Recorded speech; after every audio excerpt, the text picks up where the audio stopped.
দেখেন আলহামদুলিল্লাহ আমরা তো দ্বিতীয় স্বাধীনতার পরই পল্টন ময়দানে এই বিষয়ে বক্তৃতা করেছি যে এক দখলবাজ চাঁদাবাজকে সরিয়ে জনগণ দ্বিতীয় কোনো চাঁদাবাজকে দেশে দেখতে চায় না, ক্ষমতা দেখতে চায় না।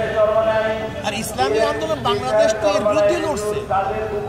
ইসলামী আন্দোলন বাংলাদেশের মূল নীতি আদর্শই হলো যে যারা আজকে চাঁদাবাজি করতেছে, লুট করতেছে, দুর্নীতি করতেছে, চুরি করতেছে, ডাকাতি করতেছে, এদেরকে হটিয়ে নীতি আদর্শবান শাসক বসাবাই তো ইসলামী আন্দোলনের মূল লক্ষ্য এবং উদ্দেশ্য।